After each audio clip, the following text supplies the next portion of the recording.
Voilà, donc nous avons la joie d'accueillir ce soir Jacques Attali autour du thème de la fraternité pour ouvrir un cycle de 4 conférences sur cette fraternité.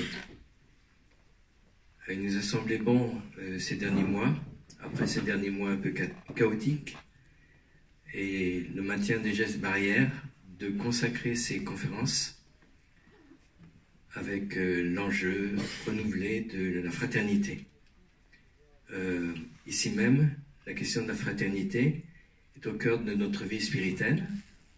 Pour ceux et celles qui ne nous connaissent pas encore, nous sommes religieux missionnaires de 1600 à travers le monde, parmi eux 200 Français, et nous avons diverses missions à travers le monde. En France, entre autres, mission d'éducation auprès d'apprentis d'Auteuil, dans des paroisses en milieu interculturel, auprès de personnes à la marge et bien d'autres choses. Il y a en 2020 eu un appel du pape François à la fraternité, Fratelli Tutti, et je cite simplement une phrase de lui: rêvons en tant qu'une seule et même humanité, comme des voyageurs partageant la même chair humaine, comme des enfants de cette même terre qui nous abrite tous, chacun avec la richesse de sa foi ou de ses convictions, chacun avec sa propre voix, tous frères. Voilà. Ce soir, on va laisser la parole à Jacques Attali. Vous venez de faire paraître un ouvrage Faire réussir la France. Alors, est-ce que la fraternité est une manière de faire réussir la France aujourd'hui? Je vous laisse la parole. Je vous remercie, c'est un grand plaisir, un grand honneur d'être des vôtres. Je vais peut-être parler une petite demi-heure. Non, je ne vais pas le retirer. Pardonnez-moi, mais je préfère je pourrais, mais je pense que ce n'est pas raisonnable. Je vous demande de le garder aussi, malheureusement.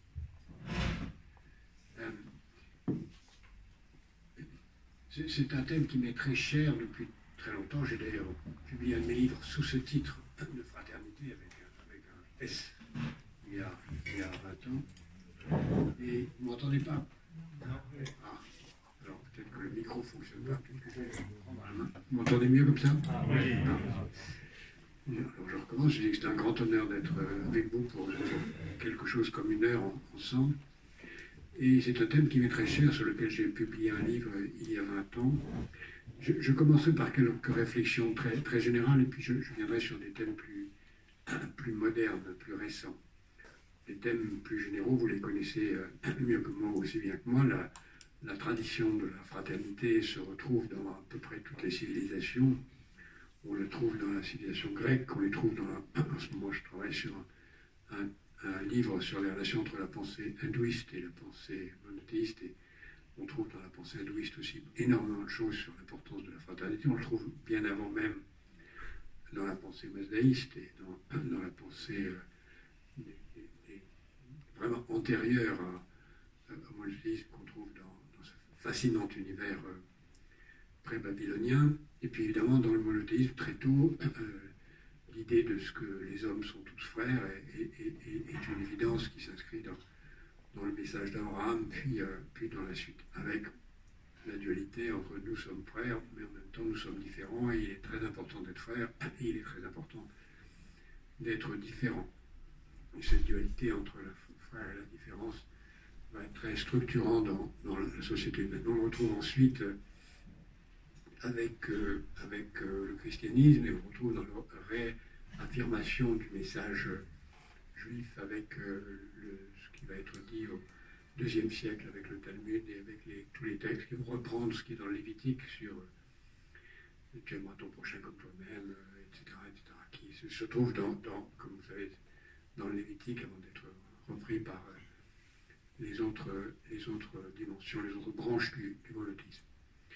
Et puis ensuite, il y a eu toute une évolution où le concept a été repris, abandonné, repris, jusqu'à la Révolution française, où il est repris d'une façon absolument géniale.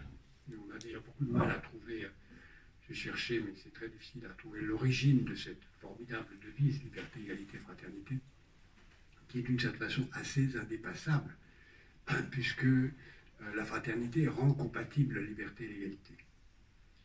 Sans fraternité, la liberté et l'égalité sont incompatibles. La liberté seule détruit l'égalité, l'égalité seule détruit la liberté. On l'a vu dans les deux, on le voit dans le capitalisme moderne, la liberté détruit l'égalité, on l'a vu dans le communisme, l'égalité détruit la liberté. Et il faut les transcender dans la dimension de la fraternité pour le rendre possible. C'est vraiment une devise absolument géniale. Et puis, avec le temps, le concept a pris différentes dimensions et aujourd'hui, on peut dire qu'il y a autour de la fraternité beaucoup de concepts qui tournent autour, qui sont voisins mais qui ne sont pas exactement les mêmes, qui sont ceux de l'altruisme, ceux de l'empathie, qui renvoient à des choses assez voisines, qui est puisque l'autre est mon frère, je dois me comporter d'une façon qui lui est utile. À l'opposé d'une autre conception des choses qui est je suis différent, donc je dois m'assumer seul d'abord. Et aujourd'hui, avec le temps, on voit se structurer vraiment deux idéologies ou deux conceptions modernes, l'une qui tourne autour de l'individualisme et l'autre qui tourne autour de l'altruisme, dans lequel la fraternité est une forme d'expression de l'altruisme. Celles qui tournent autour de l'individualisme sont aujourd'hui extraordinairement dominantes. Et elles sont dominantes et sont de plus en plus parce que l'individualisme s'exprime de mille et une façons qui peuvent paraître incroyablement contradictoires, mais qui en fait rejoignent une idée commune. En fait, l'individualisme, c'est moi d'abord. Et c'est même moi d'abord tout de suite. Moi d'abord tout de suite. Et ce moi d'abord tout de suite, on le retrouve dans la pensée économique. L'homo economiste, qui est un homme qui s'occupe de lui tout seul, tout de suite. On le retrouve évidemment dans la dimension la plus frappante de l'économie, qui est la consommation. C'est moi d'abord, je veux consommer, et tout le matraquage publicité, c'est moi d'abord, moi d'abord, moi d'abord. On le trouve ensuite dans la pensée de l'individualisme politique, dans le libéralisme politique, qui a ce point commun avec le libéralisme économique que de faire la promotion de l'individu, qui est un grand combat, qui a du sens, mais qui est une promotion de moi d'abord. Moi, chacun de moi doit être libre, plein et entier. Et qu'ensuite on trouve dans des versions plus ou moins dévoyées, qui sont celles du souverainisme, moi d'abord, du populisme, c'est le moi d'abord collectif, mais c'est le moi d'abord, et aussi dans des versions dévoyées ou pas, selon le regard qu'on a sur cet univers, dans le bouddhisme, qui est moi d'abord. Je me cherche, je me trouve, je recherche le bonheur, je cherche à échapper à la souffrance, et je me moque du reste du monde. Et il y a un extraordinaire continuum idéologique autour du moi d'abord qu'on retrouve dans un très grand nombre de points d'accès vers le bonheur, la consommation, le populisme, le racisme, l'individualisme et le racisme sous toutes ses formes. C'est le moi d'abord blanc, le moi d'abord non blanc, le moi d'abord de toutes les façons, pour l'abord des hommes, le moi d'abord des femmes, le moi d'abord de chacun, qu'on trouve aussi renforcé de plus en plus par les technologies d'aujourd'hui, qui sont des machines à pousser vers le moi d'abord. D'abord, il y a l'enfermement du moi face au spectacle. Le spectacle était très largement un lieu collectif. Il a commencé par le théâtre, qui lui-même était une forme, on y reviendra peut-être tout à l'heure, de cérémonie religieuse, le théâtre grec. Puis ensuite, qui s'est déplacé dans le temple, puis ensuite dans l'église, et c'est de là d'où est sorti à la fois le théâtre, l'opéra, le concert, etc. Qui progressivement est devenu de plus en plus une activité solitaire par écoute, ce qui n'est plus l'écoute du concert ou de la musique religieuse au temple ou à l'église, mais qui est l'écoute solitaire du disque, puis l'écoute solitaire du streaming et toutes les technologies qu'on connaît aujourd'hui, vraiment solitaire par l'isolement que représentent les écouteurs, etc. Et donc, tout cela s'est développé, a développé une activité, une dimension supplémentaire de la solitude du moi d'abord, qui aujourd'hui se renforce encore plus avec les jeux vidéo, qui sont, sur lesquels je vais dire un mot dans une seconde. Mais avant les jeux vidéo, ou à côté des jeux vidéo, il y a des réseaux sociaux qui sont des machines à renforcer le moi d'abord, puisque on ne trouve de gratification qu'en étant entouré de gens qui pensent comme vous, qui vous soutiennent. Et donc on s'enferme dans un univers où on est le centre narcissique d'attention, sans s'occuper des autres. Jusqu'à aller au point extrême du moi d'abord, qui est celui qui vient, qu'on pouvait voir depuis longtemps. Moi j'avais écrit un roman curieusement qui parlait d'ailleurs de ce que signifierait le retour ou la venue du Messie aujourd'hui, et dans lequel j'avais imaginé un univers où nous serions entourés d'hologrammes. J'avais écrit ça il y a assez longtemps, et c'est ce qui va arriver. Par le point d'entrée qui va être le plus commode pour l'entrée de l'hologramme, nous ne sommes pas loin de la fraternité, vous allez voir, qui est le jeu vidéo. Parce que tout va passer par le jeu.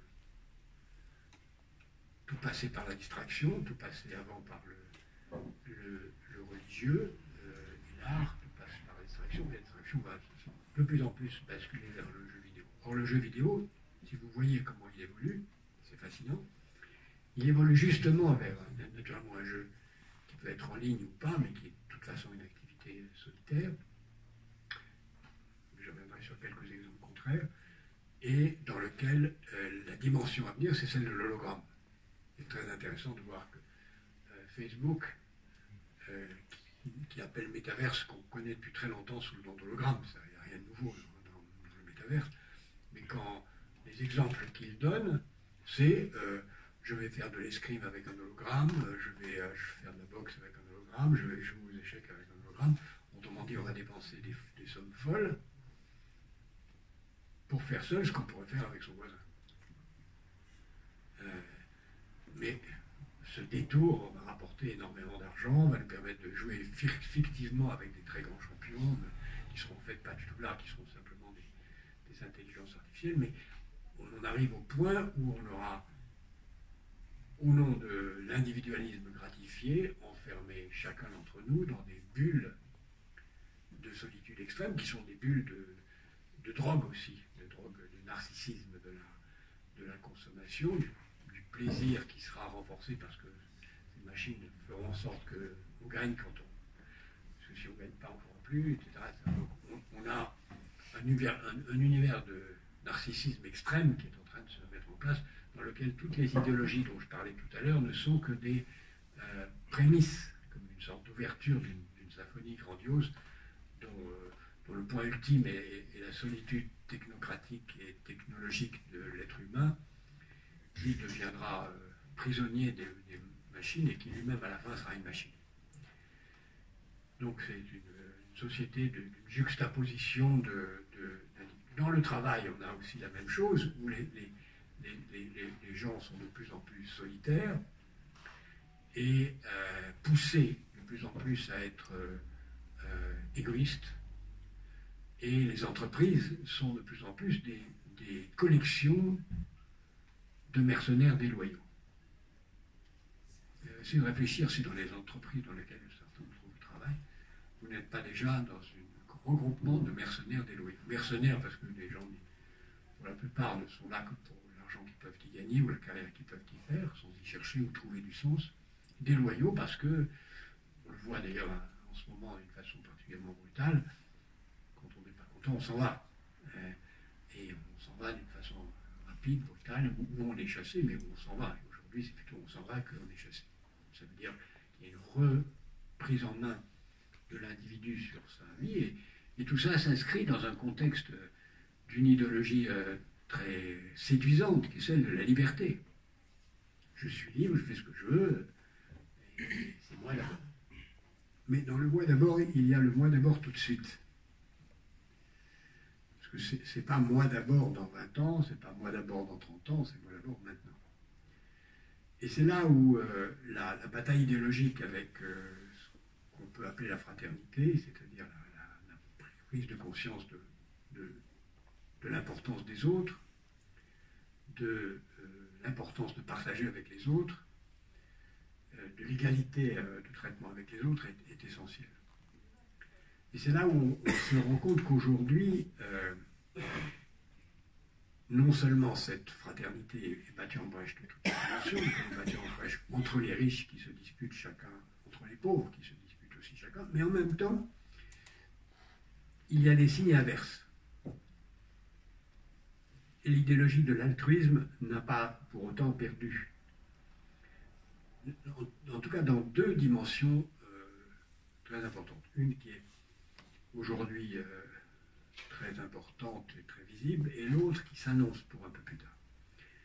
Celle qui est aujourd'hui très visible, qui commence à l'être, c'est le fait qu'on a intérêt à être altruiste. On a intérêt à être fraternel. C'est ce que j'appelle l'altruisme rationnel, ou la fraternité intéressée. C'est d'ailleurs frappant de voir que Adam Smith, le grand économiste qui a écrit ce livre sur la richesse des nations, avait écrit avant, quelques années plus tôt, un autre livre sur l'altruisme, qu'il considérait comme plus important que son livre sur la richesse des nations. Et en gros, il expliquait des choses très simples dans les deux livres, c'est que pour qu'un boulanger réussisse, il faut que ses clients soient contents. Donc, nous avons intérêt, le boulanger a intérêt à être altruiste. Il a intérêt à considérer que l'autre est son frère et qu'il doit le traiter le mieux possible. C'est son intérêt. Et d'une façon plus large, aujourd'hui, on voit de très nombreux exemples de cet intérêt que nous pouvons avoir à ce que l'autre soit le mieux traité possible. Alors, on le voit, l'autre dans la présence du maintenant, l'autre maintenant. On a intérêt que l'autre maintenant soit vacciné, parce que si l'autre maintenant n'est pas vacciné, ça me crée un problème à moi. On a intérêt à ce que l'autre maintenant soit bien formé, parce que s'il est barbare ou inculte, ça va créer des problèmes pour moi. On a intérêt à ce qu'il puisse bien vivre chez lui, même si on n'a pas prêt à accueillir des migrants. On a intérêt à ce que chez eux, ils soient bien, qu'il n'y ait donc pas de raison de venir chez nous. Donc, on se rend compte qu'on a intérêt, dans de très grand nombre de dimensions, à ce que l'autre soit bien. C'est cet altruisme rationnel, cette fraternité égoïste, qui est un oxymore, mais qui est un point de passage de l'égoïsme vers la fraternité, qui est un point de passage qui est aujourd'hui évident dans un très grand nombre de domaines.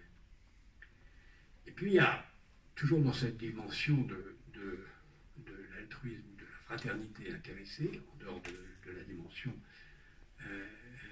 idéologique ou religieuse, il y a un altruisme intéressé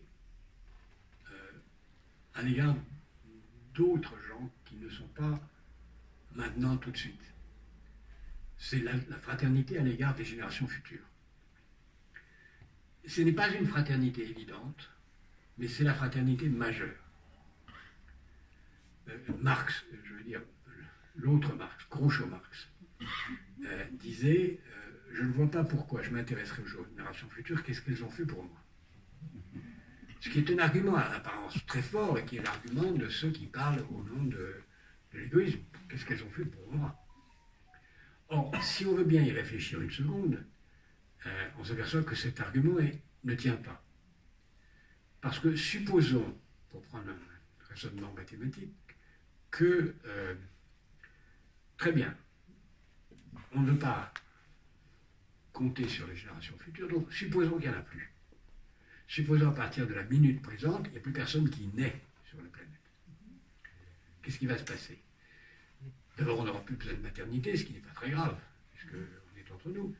On n'aura plus besoin d'école, ce qui n'est pas très grave non plus, parce qu'on est entre nous, sauf que les profs seront au chômage, puis ensuite on n'aura plus personne pour les remplacer, les éboueurs, les techniciens, les professeurs, on n'en a plus besoin, puisqu'il n'y a plus de jeunes, c'est pas grave, mais aussi les électriciens, mais aussi les médecins. Ah, ça commence à nous toucher.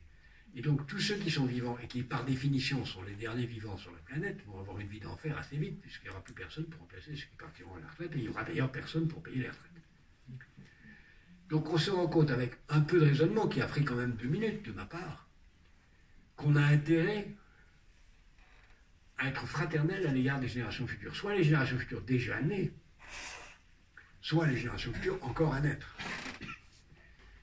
Et on le voit d'ailleurs d'une façon extrêmement concrète aujourd'hui, puisque depuis le Covid, on a perdu un très grand nombre à l'échelle mondiale, mais même à l'échelle française, moins à l'échelle française qu'à d'autres pays européens à l'échelle mondiale. Le fait que beaucoup de gens n'ont pas pu aller à l'école, ou ont perdu des années d'études, et donc on a déjà perdu des cohortes, comme on dit en statistique, d'ingénieurs et de médecins qu'on n'aura pas.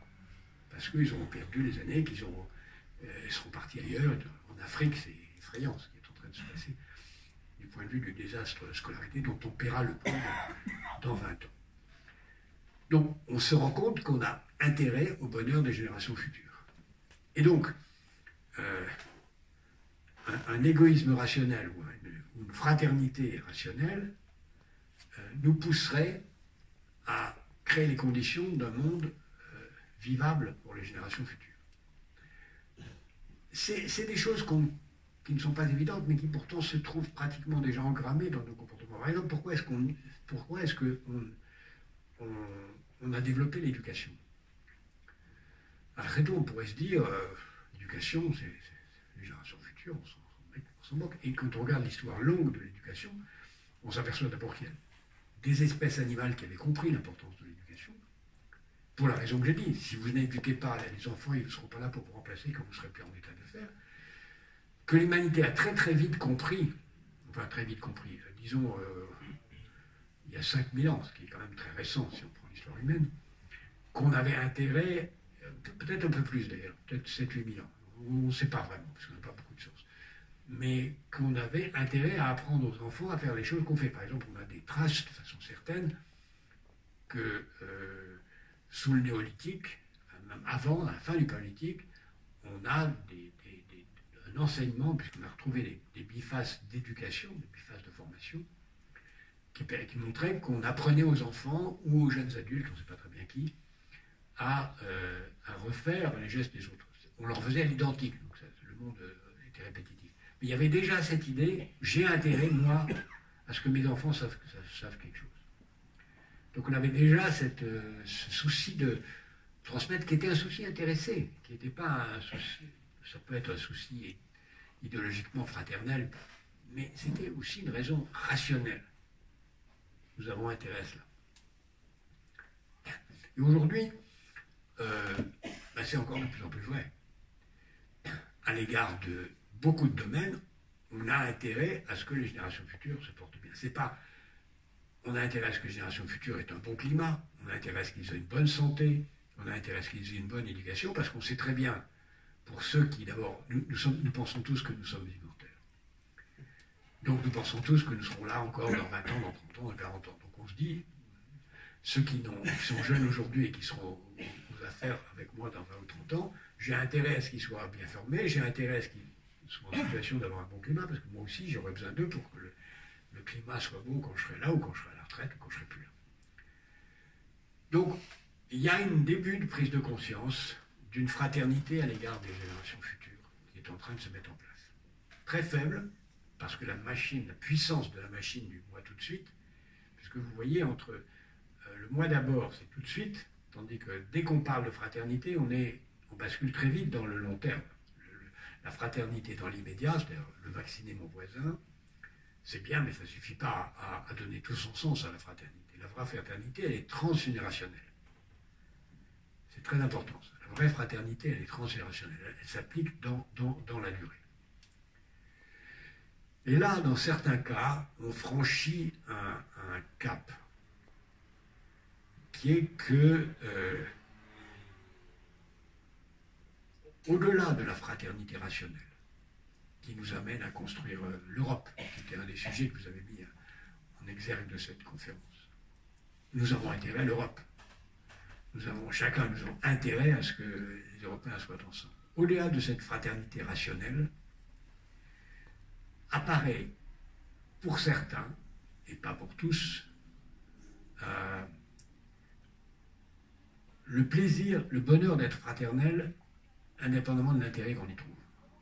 Par exemple, si moi je trouve du plaisir à parler avec vous, je trouve du plaisir à vous communiquer mes idées, indépendamment de l'idée que ça pourrait vous être utile ou du sentiment que vous pourriez me retourner un regard de gratification sur ce que je vous donne. Je trouve, moi, du plaisir à le faire. Et le vrai altruisme ou la vraie fraternité, c'est celle qui n'attend pas de retour. Donc on passe d'une fraternité intéressée à une fraternité désintéressée. Je le fais sans attendre de retour. Et qui va même plus loin, quand la fraternité s'exprime d'une façon qui, moi, est celle qui me concerne le plus, je vis, et je dis très souvent, c'est un grand privilège que de pouvoir être utile. Autrement dit, je remercie ceux qui me mettent en situation de pouvoir l'être. Je remercie mes étudiants parce qu'ils me donnent l'occasion d'être utile, de leur être utile, et c'est à moi que cela apporte quelque chose. Et la vraie fraternité, enfin, le deuxième étage de la fraternité, il y a la fraternité rationnelle et il y a la fraternité dépassée, totale, qui est celle de la fraternité qui n'attend pas de retour. Aimer, vraiment, c'est aimer sans attendre de l'être. Sinon, c'est pas aimer vraiment, c'est aimer d'une façon intéressée. Ça fait partie de l'altruisme rationnel. Et au-delà de cela, il y a une troisième dimension de la fraternité qui est en train d'apparaître, qu'on appelle aujourd'hui, dans un langage technocratique, en anglais, puisque l'anglais est en train de tout prendre, One Health. One Health, c'est un concept extrêmement rudimentaire, mais qui consiste simplement à dire que nous sommes, tous les êtres vivants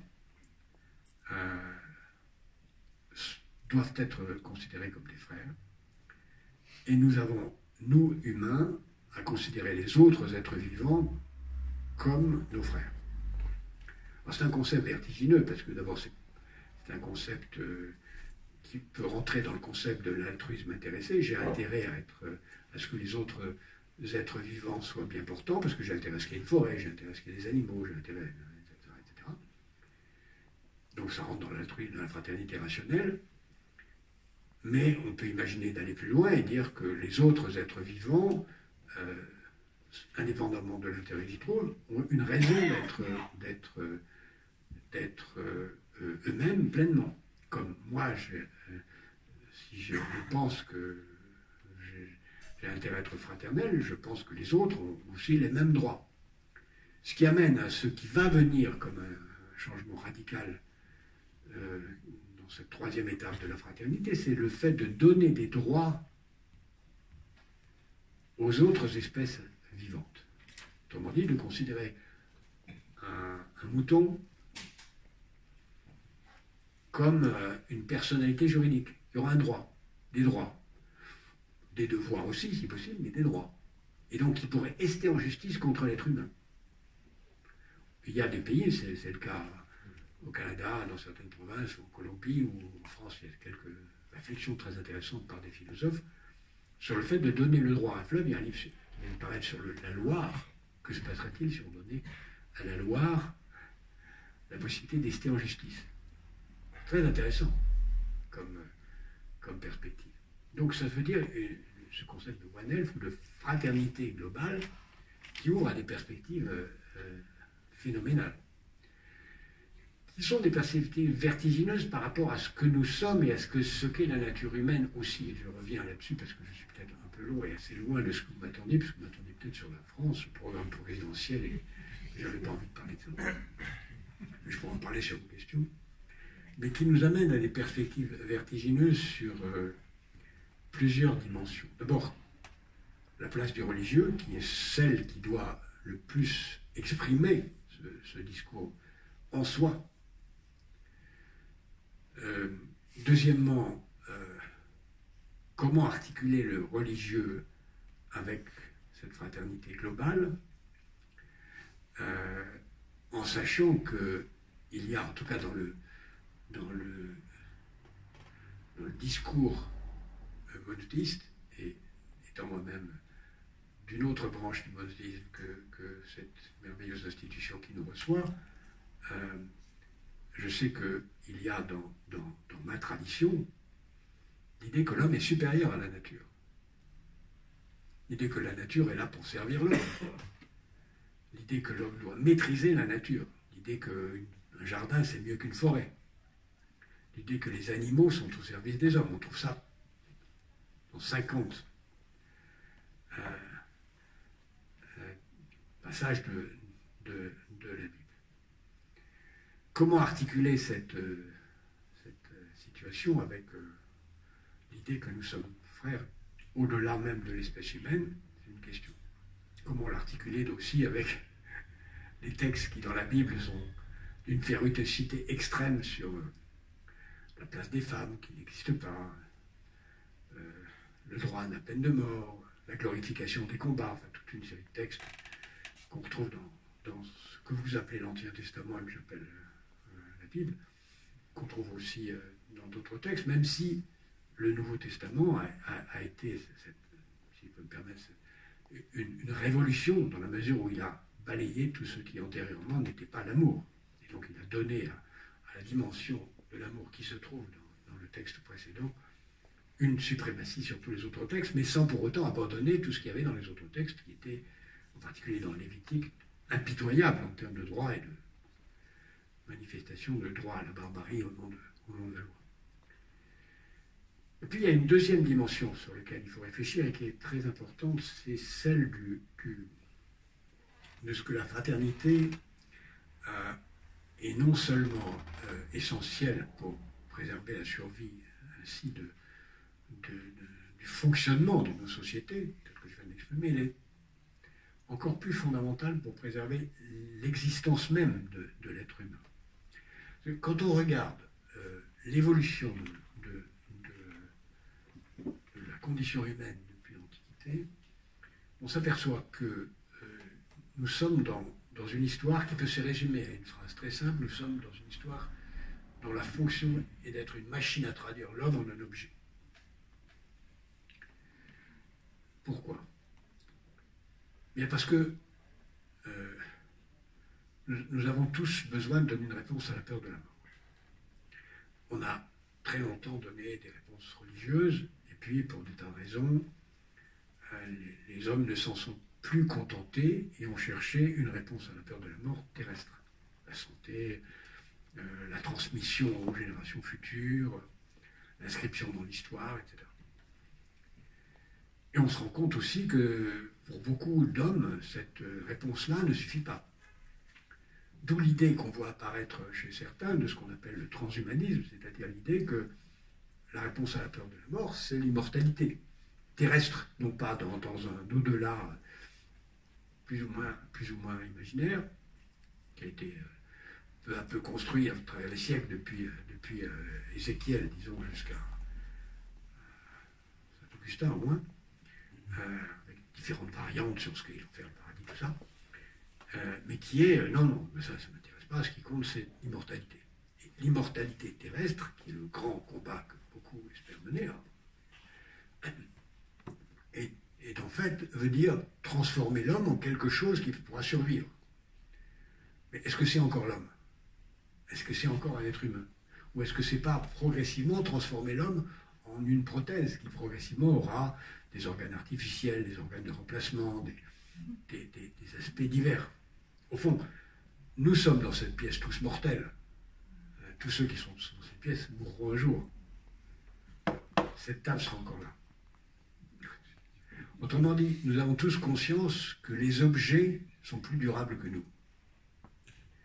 Et nous avons l'idée, en tout cas certains, qu'au fond, si on devenait un objet, on serait beaucoup plus immortel que si on restait un être vivant.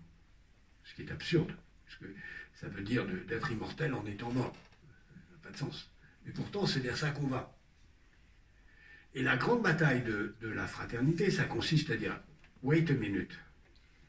il est plus important d'être un être vivant, un être d'amour, un être d'échange, qui pense le destin de la conscience humaine dans le progrès de la conscience et non pas de la matière, qui cherche la raison d'être de l'humanité dans la prolongation de son existence pour trouver une réponse aux questions qu'il ne sait même pas encore formuler, parce que nous ne savons pas encore formuler toutes les questions que j'ai trouvées si bien formulées dans quelqu'un dont je ne sais pas s'il est en odeur de sainteté ici, mais qui pour moi est un de mes maîtres, c'est-à-dire le père Teilhard de Chardin,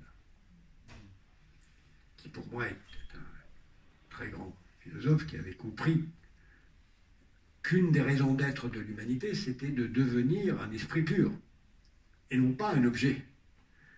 Un esprit pur collectif, une sorte de fraternité spirituelle, qui permettrait peut-être un jour de trouver une réponse à la question, mais bon Dieu, pourquoi est-ce qu'on existe? Pourquoi est-ce que le hasard a fait que, après tant d'histoires et d'aventures depuis 13 milliards d'années, on est arrivé à se poser la question même du sens? Et je pense que la vraie raison de la fraternité, c'est ça. C'est de créer progressivement une réponse immatérielle contre la matière, contre l'immortalité matérielle, dans la recherche du pari qu'un jour peut-être, dans 1000 générations, les esprits se dépassant, peut-être avec les esprits d'autres espèces, parce que peut-être qu'un jour, on saura ce que disent les arbres, on saura ce que pensent les chats et les chiens, on pourra converser avec eux, ils nous apprendront beaucoup. Quand on devine un peu ce qu'ils pensent, on a l'impression de savoir vertigineux, mais on ne sait pas encore. Et peut-être qu'un jour, en mettant tout ça en commun, la fraternité nous apportera une réponse. Je vous remercie.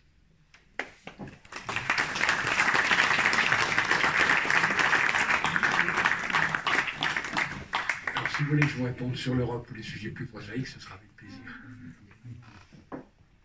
Voilà, si quelqu'un a une question, on va prendre un temps de questions-réponses, puis ensuite on libérera.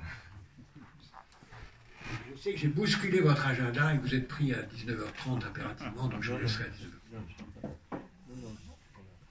On a 1h30. Je vous laisserai à moins 20. D'accord. Tout d'abord, merci pour l'organisation de cette conférence. Merci pour votre présence. Je suis Rémi Goubert, étudiant à Assas dans l'association Génération Maastricht. On est nombreux là. Et j'avais une question. Vous parliez de fraternité des générations plus anciennes pour les nouvelles générations, donc nous, ou du fait de notre âge.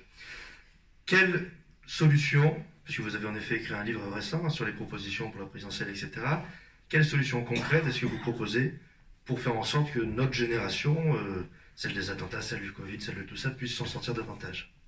Merci. On est reparti pour 2 heures, là. D'abord, je dis souvent en réponse à ce genre de problématique que vous n'êtes pas des spectateurs, vous êtes des acteurs. De toute façon, quand on me demande si je suis optimiste ou pessimiste, pour l'exemple d'un match de foot. Si je suis spectateur d'un match de foot, je suis optimiste ou pessimiste pour l'équipe que je soutiens. Elle est bonne, elle n'est pas bonne, elle va gagner, elle va perdre. Mais si je suis joueur, si je suis un des joueurs sur le terrain, ça ne sert à rien d'être optimiste ou pessimiste. Par définition, l'attitude optimiste ou pessimiste, c'est une attitude de spectateur. Si je suis sur le terrain, je cherche à savoir quelles sont mes forces, quelles sont mes faiblesses, quelles sont les forces des adversaires, comment je peux faire mieux avec mes partenaires. Donc, votre question n'appelle pas une réponse de moi qui soit une recette immédiate. C'est à vous à le faire. La seule chose que je peux vous dire, c'est que c'est possible, qu'il y a des moyens qui ne dépendent pas de moi, mais qui dépendent de vous et de tous les autres, pour que votre vie soit la meilleure possible. Or, quand on regarde ce qui vient devant nous, la probabilité du pire est grande, la probabilité du meilleur existe, mais comme nous ne sommes pas, ni vous ni moi, des spectateurs, la question c'est qu'est-ce que vous allez faire concrètement pour que le meilleur réussisse et pas le pire. Le pire, on peut le décrire, hein, la crise climatique, fin de la diversité, la disparition de l'espèce humaine, tout ça à échelle d'un siècle, c'est possible. Mais ce n'est pas nouveau. Depuis 1945, on sait que l'espèce humaine peut se détruire avec l'arme nucléaire. Depuis 65 millions d'années, on sait que la vie peut largement disparaître sur la planète. C'est arrivé avec 65 millions d'années avec un truc, semble-t-il, qui nous est tombé sur la tête. Donc on sait ça. C'est pas nouveau. La question, c'est qu'est-ce qu'on fait pour l'éviter. Ce qu'on fait pour l'éviter, pour moi, se résume à une chose très simple. Ne rien faire sans penser à la conséquence que ça aura sur les gens qui vivront dans 50 ans. Ce qui se résume aussi à des choses très simples. Tous ceux qui, dans cette salle, ont des enfants, savent ou devraient savoir que la première chose que font les parents, c'est de se dire, est-ce que ce que je fais est utile aux enfants? Or, par égoïsme, très souvent, les parents disent, bon, les enfants, ils vont me suivre, ils se débrouilleront. Je fais ce qui est bon pour moi, je fais le métier que je veux, je vais au théâtre si je veux, je déménage si je veux, je divorce si je veux, je ne m'occupe pas des enfants et ils suivront. Or, la clé, c'est d'agir dans l'intérêt des enfants. À la fois parce que, au bout de la route, c'est là où on trouve son plaisir, et ensuite parce que ce sont les enfants qui créeront les conditions de notre propre survie par rapport à l'altruisme. Donc, toutes les mesures dépendent de ça. Et ma réflexion problématique ou programmatique par rapport à ça s'articule autour de 3 idées. Première idée, l'altruisme ou la fraternité à l'égard des générations futures. Deuxième idée, construire une société que j'appelle une société positive, c'est-à-dire une société où tout est fait dans l'intérêt des générations futures. Tout. Tout est construit dans leur intérêt, à chaque instant du regard. Troisième niveau, dans le champ de l'économique, ne privilégier que les secteurs qui sont utiles à une société positive, elle-même utile à la fraternité de long terme. Qu'est-ce que c'est que, quels sont les secteurs économiques qui sont favorables aux générations futures? C'est ce que j'appelle les secteurs de l'économie de la vie, par opposition à l'économie de la mort, et tout ce qu'il y a à faire aujourd'hui, c'est à faire disparaître au plus vite les secteurs de l'économie de la mort, qui sont tous qui tournent autour des énergies fossiles, tout ce qui tourne autour, c'est-à-dire les énergies fossiles elles-mêmes, la mobilité fossile, le tourisme fondé sur les énergies fossiles, le plastique, la chimie, les vêtements que nous portons les uns les autres, tout ce qui tourne autour de ça, le plastique, etc. Tout ce qui tourne autour d'autres éléments de la mort, c'est-à-dire le sucre artificiel, une mauvaise agriculture, les autres formes de drogue et de poison de toute nature, y compris un usage excessif des jeux vidéo. Et quand on regarde ces secteurs-là, c'est 60 à 70% du PIB mondial. En France, c'est plus de 60%. Le reste, les secteurs de l'économie de la vie, santé, éducation, recherche, culture, énergie renouvelable, digitale, agriculture saine, alimentation saine, finances durables, c'est entre 35 et 40% du PIB. Donc le chantier est simple. Par tous les moyens de la production, de la consommation, du vote, du comportement comme épargnant, du comportement militant, du comportement associatif, maximiser la part de l'économie de la vie sur l'économie de la mort dans chaque dimension. Ça dépend de chacun de nous. Vous pouvez le faire comme consommateur, comme travailleur, comme épargnant, comme citoyen, comme militant associatif, dans toutes les dimensions. Ça, c'est la chose première à faire. Et puis aussi, parce que l'économie n'est pas tout, faire en sorte qu'une large partie de la vie ne soit pas dans l'économie, mais soit ailleurs. Si vous prenez un domaine que j'ai passé du temps à le comprendre, c'est celui de l'alimentation. Le repas est anticapitaliste, par nature. Parce que quand je mange, je ne travaille pas, je ne consomme pas de ce que je mange, et je bavarde avec les autres. Très dangereux. Donc depuis le 19e siècle, le capitalisme a tout fait pour tuer le repas. Il y arrive. On passe de moins en moins de temps ensemble, on ne déjeune plus, on ne dîne plus, on grignote tout au long de la journée, on devient obèse, donc malade, donc on prend des médicaments, etc. etc. Donc il y a une sorte de structure, je ne dis pas de complot, mais de structure qui a créé un énorme marché économique là où il ne devrait pas y en avoir. Là où on devrait conserver du temps, du vrai temps, ce que les philosophes appellent du bon temps, qu'on défendrait contre l'envahissement de la marchandise, qui est envahi quand on passe 10 minutes à manger un sandwich devant son ordinateur, et que dans l'après-midi, on grignote des cochonneries sucrées ou salées. Ça, c'est un des exemples de la bataille nécessaire. Alors, évidemment, il y a beaucoup d'autres dimensions. Il y a éducative et dimension de santé. Dans ce livre, on a rassemblé 250 propositions pour y parvenir, qui sont en effet des choses qu'on espérera voir venir dans une campagne présidentielle, qui sont à la fois au niveau national, au niveau européen, au niveau plus largement mondial. On l'a proposé et on espère agir.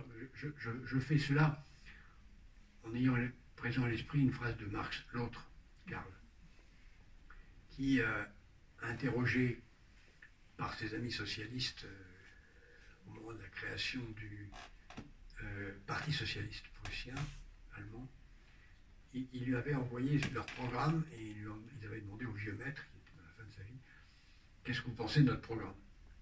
C'était le congrès de Gotha, premier congrès du Parti socialiste. Et Marx a répondu une réponse brillantissime et cinglante. Marx n'était pas marxiste. En leur expliquant que c'était sans intérêt, que ça ne servait à rien, que de toute façon le socialisme ne viendrait qu'après le capitalisme à la place et que ce n'était pas la peine de chercher à le faire en Allemagne. Et puis il a envoyé cette lettre qui est un document magnifique qui s'appelle Critique du programme de Gotha. Et il avait signé son envoi par une petite phrase en latin, parce qu'il parlait parfaitement latin. Dixi et salvavi animam meam. Ce qu'on peut traduire par je dis ça, mais je ne pense pas que ça va se marcher, mais je dis ça pour sauver mon âme. Ce qui, de la part de Marx, c'était quand même intéressant. Et j'ai souvent eu cet état d'esprit moi-même. Je ne suis pas sûr que ça serve à grand chose, mais je le fais pour sauver mon âme. Maintenant, c'est à vous à sauver la vôtre. Très bien.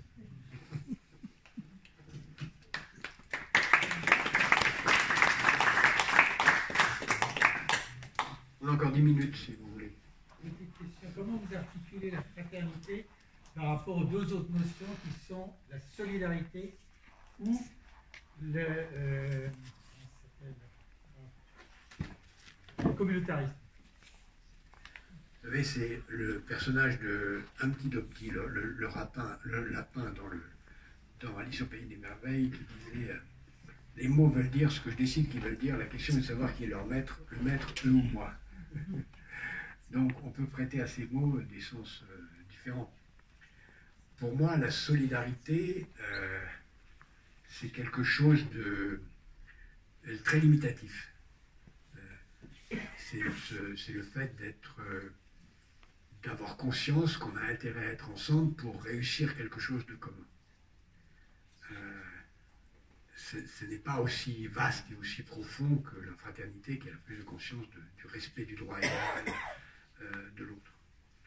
Le communautarisme, c'est très dangereux pour moi parce que ça veut dire que je ne suis frère que de ceux qui sont dans ma communauté. Et donc là, ça ouvre à tout ce qu'on voit, tous les dangers, les dérives d'aujourd'hui. Donc, la solidarité est la dimension la plus sommaire au sens de social de la fraternité, qui est, elle, un concept philosophique, et le communautarisme est un dévoiement de la solidarité, pour moi.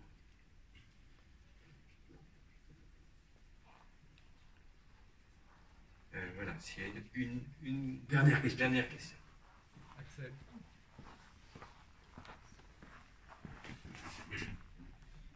Monsieur Attali, bonjour. Merci pour vos propos. Vous aviez dit que la fraternité est essentielle pour sauvegarder l'avenir de la société, et je suis d'accord avec vous. Mais vous avez dit aussi qu'on vit aujourd'hui dans une tendance profondément individualiste. Et dans ce contexte, je me demande si, disons, je pense que l'homme n'est pas naturellement et un peu naturellement individualiste, et qu'il aura du mal à se soucier du bien-être de son prochain et du bien-être de la nature. Et je me demande, dans cette disposition d'esprit, est-ce que vous pensez qu'il faudrait aujourd'hui dans la société imposer un peu cette fraternité, imposer ces liens fraternels entre les hommes? D'abord, j'ai essayé de vous expliquer que la fraternité commence par la fraternité rationnelle. Alors, la prise de conscience qu'on a intérêt à être rationnel. La prise de conscience, et on le voit à chaque dimension, et il faut insister là-dessus, nous avons intérêt à être fraternels. Et ensuite, on passe, quand on a réussi cette première étape, à se rendre compte qu'on trouve du plaisir à être fraternel, même si on n'y a pas intérêt. Donc, il faut d'abord vivre la fraternité comme un acte d'égoïsme. J'ai intérêt à être fraternel. L'exemple du vaccin en est un, l'exemple de l'unité européenne en est un autre, l'exemple de l'éducation, j'en ai pris plein. On a intérêt à être égoïste. Alors, la fraternité imposée, c'est le pire. C'est l'utopie de Thomas More, c'est la dictature stalinienne, c'est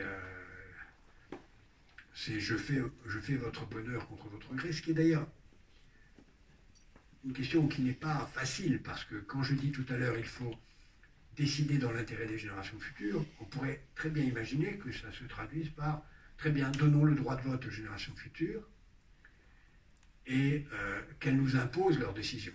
Et qu'on dise, bon, ben, après tout, il suffit de dire qu'il y a un dictateur qui parle au nom des générations futures et qui nous impose nos décisions. Je pense qu'il est très important, et je vais conclure là-dessus, très important de comprendre qu'on est dans un dilemme très difficile, qui est que nous devons construire une société fraternelle à l'égard des générations futures sans passer par la dictature. Parce que vous avez raison, c'est une tentation. Et cette tentation, on l'a connue dans le passé. Quand on regarde ce qui s'est passé avec la naissance de la social-démocratie, on a souvent dit, de façon courte, la social-démocratie commence avec Roosevelt, qui met en place les grands travaux, ou avec les Suédois, qui mettent en place les premières amorces de la sécurité sociale. Le premier programme de grands travaux et de social-démocratie, c'est Mussolini en 1922. Le deuxième programme de social-démocratie, c'est Lénine en 1924. Le troisième, c'est Hitler en 1933. Et Roosevelt n'a été que le quatrième. Autrement dit, on a balbutié en passant par une social-démocratie totalitaire avant d'en arriver à une social-démocratie démocratique. Et aujourd'hui, il y a le même risque. On le voit avec le modèle chinois, qui parle au nom des générations futures, la survie de la Chine, etc., qui impose un modèle au nom de l'avenir. Nous, en Europe en particulier, parce que les États-Unis sont, à mon sens, perdus dans ce débat, parce qu'ils sont vraiment dans un narcissisme individualiste qui va les conduire au suicide, nous avons à construire une société démocratique dans l'intérêt des générations futures. Si on n'y arrive pas, ou on va tomber dans le modèle américain ou anglais, c'est-à-dire le chacun pour soi, y compris communautaire, et ça sera la guerre civile, ou alors on va se jeter dans les bras d'une puissance autoritaire qui nous imposera l'intérêt des générations futures. Et c'est ça le dilemme, la grande difficulté que les plus jeunes d'entre nous ce soir auront à affronter. Construire une société dans l'intérêt des générations futures sans passer par le totalitarisme. Merci beaucoup.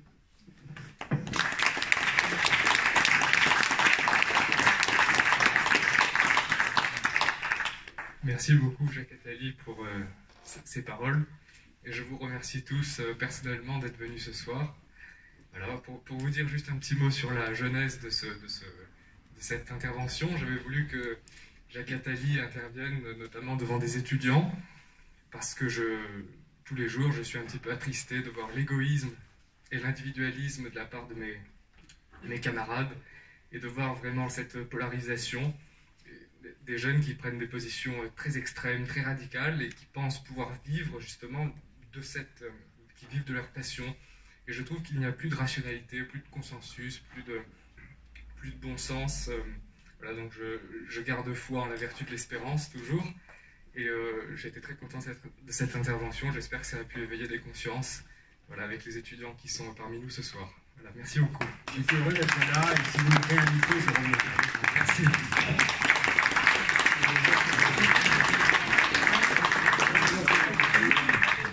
Alors, rapidement, comme je l'ai dit, c'est un cycle de 4 conférences. La prochaine aura lieu le 27 février. Le 27 janvier, ce sera la fraternité en politique, et l'intervenante sera une élue locale de Drancy, Clémentine Makangila Debo. Et la troisième conférence aura lieu le 17 mars sur la fraternité dans un engagement local, avec quelqu'un qui est engagé dans une session locale du 5e probablement. Et le 28 avril, ce sera la fraternité, le dialogue interreligieux. Si certains parmi vous sont intéressés de savoir les rendez-vous prochains, vous pouvez mettre votre adresse mail sur le papier à la sortie et on vous communiquera les informations. Merci. Bonne soirée.